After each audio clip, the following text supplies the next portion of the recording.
Combien coûte la Polestar 2 2023, une voiture qui connaît de plus en plus de succès sur le marché québécois et on le comprend. Rival direct de la Tesla Model 3, bien sûr de la nouvelle BMW i4 qui est arrivée plus récemment sur le marché et de l'Hyundai Ioniq 6 qui débarque au moment où on se parle sur le marché canadien également.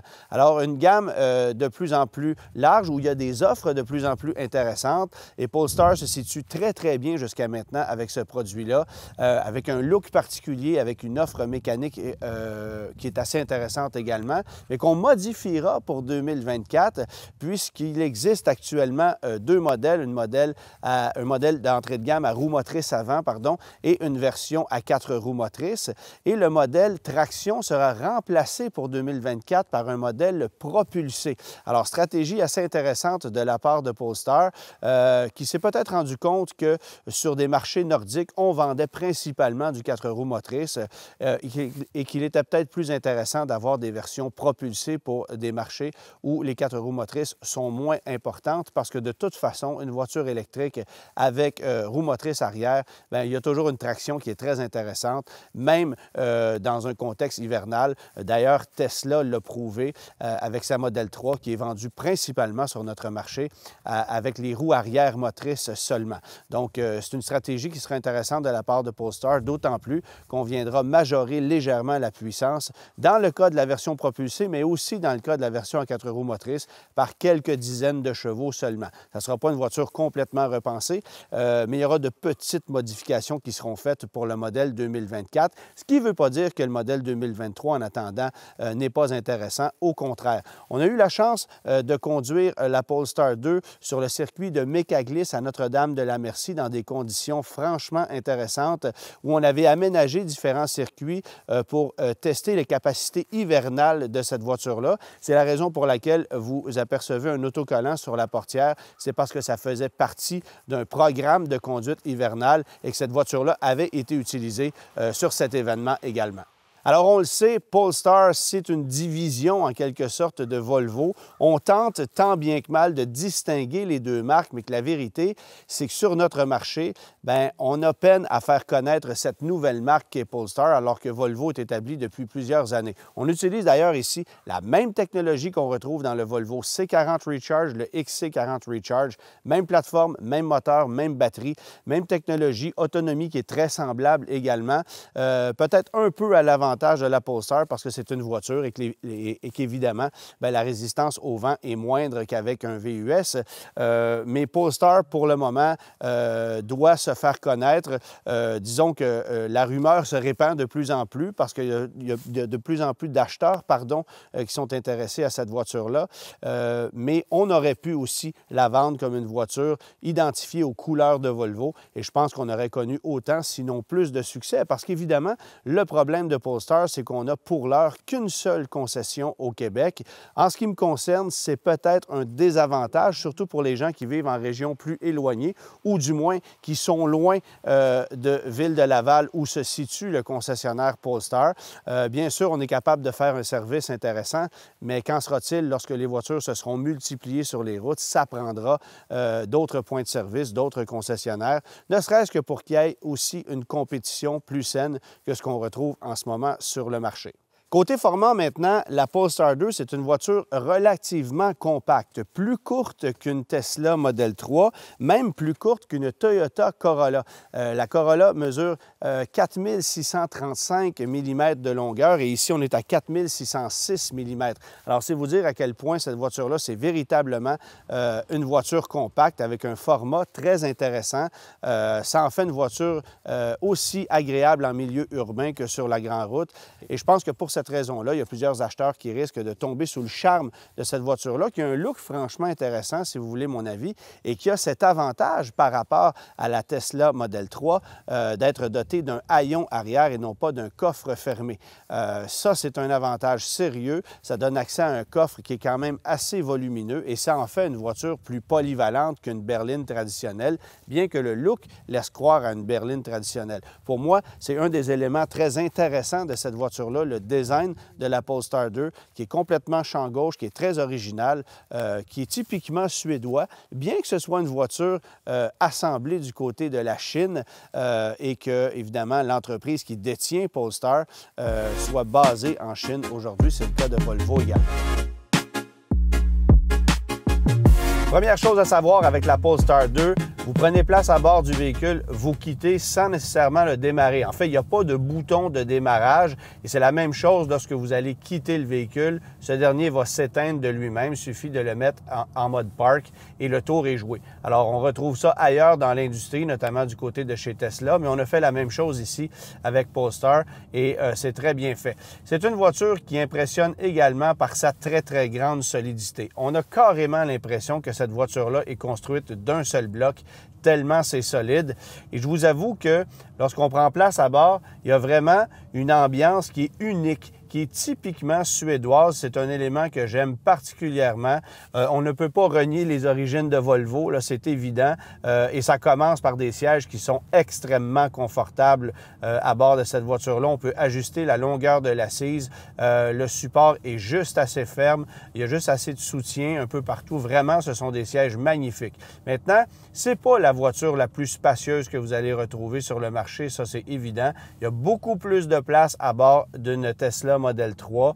C'est peut-être un petit irritant de cette voiture-là. On se sent un peu écrasé à bord du véhicule, peut-être parce que les piliers sont épais, parce que tout est noir, parce que la console centrale est très massive et vient empiéter sur l'espace aux jambes. Alors ça, c'est peut-être un élément qui, moi, me plaît moins. Et les places arrière, bien, c'est quand même assez symbolique. Il y a de l'espace pour 2 enfants, 2 adultes, ça va, mais on n'est pas particulièrement impressionné par l'espace, par le dégagement qui s'y trouve. Il y a un coffre intéressant, ça je le mentionnais un peu plus tôt, mais c'est quand même un point qu'il faut considérer. Le volume intérieur de ce véhicule-là n'est certainement pas le point fort de la Polestar 2. Bon, évidemment, la version à 4 roues motrices a cet avantage d'être plus efficace durant l'hiver, mais a aussi cet avantage d'être nettement plus performante et plus intéressante à conduire que la version à traction, qui, elle, a une puissance un peu plus limitée, alors qu'avec cette version-ci, c'est 402 chevaux de puissance. En fait, c'est 476 chevaux de puissance, puisqu'on a ici le groupe, ce qu'on appelle le pack performance. Ça va vous donner une suspension réglable plus ferme, des jantes qui sont exclusives, un freinage qui est plus agressif également. La voiture est caractérisée par ces ceintures jaunes qui ne sont pas nécessairement très élégantes. Je vous avoue que moi, personnellement, je m'en passerais, mais c'est une signature visuelle de ce groupe d'options-là. Et ça vient avec l'optimisation de la puissance. Donc, on passe de 402 à 476 chevaux. Mais malgré ça, je vous dirais qu'avec 402 chevaux, c'est déjà une voiture extrêmement rapide. On boucle le 0-100 km/h sous la barre des 5 secondes, alors qu'avec une version à traction, vous allez plus être proche du 7 secondes pour le 0-100. Alors, c'est un monde entre les deux et ça change complètement la dynamique de la voiture, ça c'est clair. Personnellement, ce que j'aime aussi, c'est le fait qu'on ait une voiture très, très, très équilibrée au niveau de la conduite. On a l'impression qu'il y a une répartition des masses optimale. Évidemment, comme la masse principale du véhicule est très près du sol, le centre de gravité est bas, donc ça permet d'aller chercher une tenue de route, une maniabilité qui est vraiment intéressante. Mais par contre, il faut savoir que si vous optez pour ce groupe de performance, vous allez avoir une suspension un peu plus ferme et avec des roues de 20 pouces et surtout avec des montres hivernales dont les flancs sont un peu plus fermes, côté confort, on s'en ressent un peu. Alors, avant de choisir le pack performance, pensez-y à 2 fois parce que ça implique certains petits compromis et c'est quand même une option considérablement coûteuse. Vous le verrez un peu plus tard. Évidemment, on peut modifier la façon dont on conduit la Polestar 2. Il y a un réglage au niveau de la fermeté de la direction. Il y a un mode creep qui permet d'avoir des accélérations plus radicales. On peut aussi régler le niveau d'agressivité de la régénération en décélération, donc conduire à une seule pédale littéralement ou choisir de conduire de façon un peu plus traditionnelle en faisant appel aux freins de façon un peu plus fréquente. Alors tout ça, ça se règle. Vous pouvez aussi désactiver le contrôle dynamique de stabilité. C'est ce qu'on a fait lorsqu'on a testé la voiture sur la neige au circuit de Mécaglisse. Mais évidemment, ce système-là se désengage jusqu'à un certain niveau parce que lorsque la voiture dérape de façon assez prononcée, elle vous ramène quand même dans le droit chemin. Ce n'est pas possible de désactiver complètement le système anti-patinage et le contrôle dynamique de stabilité sur cette voiture-là. Évidemment, question de sécurité. Maintenant, inutile de vous dire que la finition, la présentation, c'est vraiment magnifique. Il y a des choix de teintes qu'on peut obtenir, mais c'est quand même assez limité. Moi, ce qui m'impressionne surtout, c'est la présentation. L'ergonomie d'ensemble, c'est très bien aussi. On a un système avec assistant Google intégré qui fonctionne à merveille.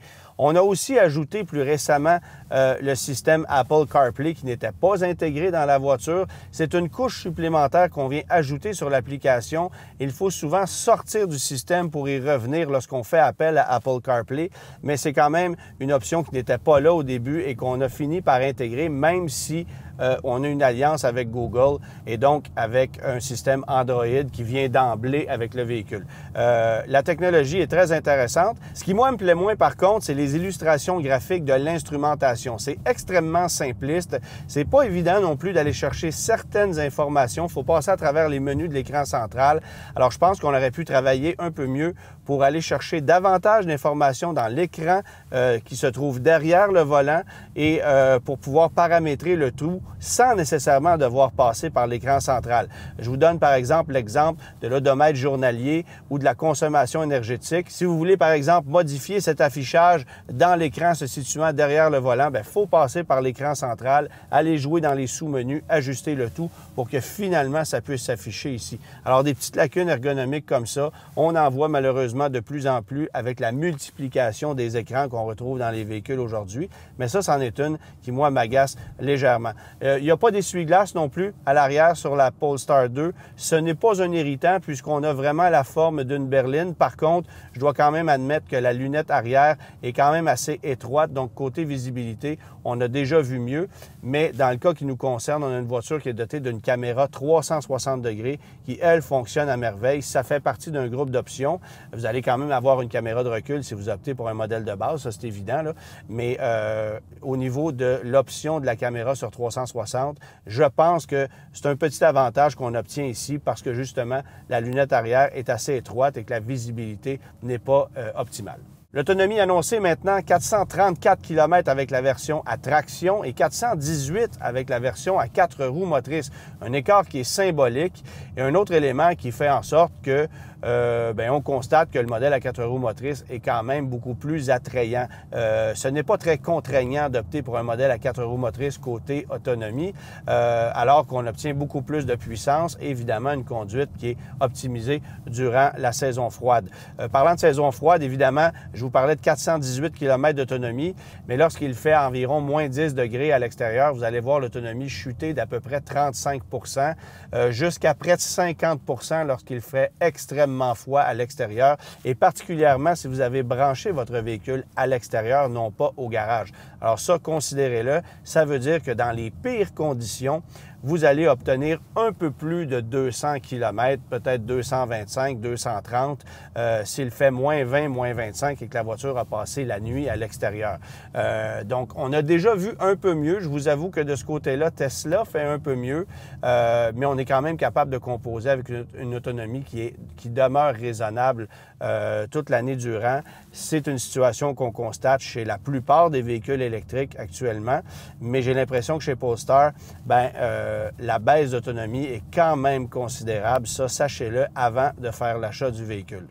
Alors, la Polestar 2 est dotée d'une batterie de 78 kWh. On parle d'une consommation qui va osciller entre 18 et 19 kWh par 100 km dans les meilleures conditions. Mais là, actuellement, on est autour du point de congélation. Je suis à peu près à 24, 24,5 kWh par 100 km. Alors, vous voyez l'impact que ça peut avoir. Système de chauffage qui est quand même très performant. Ça, il faut le souligner parce que ce ne sont pas tous les véhicules électriques qui, l'hiver, vont impressionner à ce niveau-là.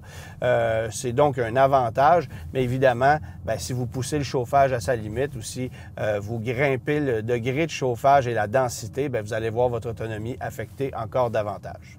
La vitesse maximale de recharge maintenant, 150 kW. Alors, c'est plus que la moyenne des autres véhicules sur le marché, bien qu'on soit désavantagé par rapport à Tesla, par rapport à Hyundai aussi, qui offre un maximum de 350 kW de vitesse de charge. Mais je vous avoue qu'avec 150 kW, on fait déjà un très, très bon bout de chemin. Ce n'est aucunement contraignant et ça veut dire que sur une borne de niveau 3, vous serez capable de recharger presque au complet la batterie en environ 45 minutes. Je vous parlais de l'espace cargo un peu plus tôt de la Polestar 2 qui est quand même intéressant. C'est 405 litres de volume cargo au niveau du coffre arrière, mais il faut aussi savoir que la Polestar 2 est dotée d'un petit coffre à l'avant qui contient 35 litres de volume, ce qui vous permettra notamment de ranger l'hiver un balai à neige, un bidon de lave-glace, quelques effets personnels. Alors, il n'y a pas énormément d'espace sous le coffre avant, mais à tout le moins, on en propose, alors que ce n'est pas nécessairement le cas chez certaines voitures en compétition. Alors ça, c'est peut-être un point avantageux. Maintenant, côté prix, la Polestar 2, c'est pas compliqué. Échelle de prix de 56 250 à 61 250. 5 000 d'écart, c'est ce qui différencie le modèle à roue motrice avant d'une version à 4 roues motrices. Il faut savoir que dans les deux cas, on est éligible aux pleins crédits gouvernementaux, tant du provincial que du fédéral. Actuellement, ça totalise 12 000 taxes incluses. Évidemment, sur ces deux versions-là, vous pouvez venir ajouter énormément d'options. C'est ce qu'on a fait avec le modèle qui est ici, qui ne pourrait être plus équipé parce qu'on a ajouté l'ensemble des options disponibles chez Polestar sur cette version qui est évidemment dotée des 4 roues motrices. Alors, 61 250 transport préparation inclus, c'est le prix de la voiture qui est ici. On vient ajouter d'abord un frais de couleur de 1 500 ce que vous allez payer pour l'ensemble des couleurs, sauf une seule, qui est la couleur de base, en fait. Alors ça, on l'ajoute sur cette voiture-ci. Il y a ensuite un groupe qui s'appelle le groupe pilote. 4 700 $. Ça va comprendre conduite semi-autonome, régulateur de vitesse intelligent, caméra 360 degrés, rétroviseur anti-éblouissement, l'assistance au stationnement, les phares directionnels, alerte de collision, bref, tout ce genre de technologie, ça vient ajouter 4 700 $ à la facture.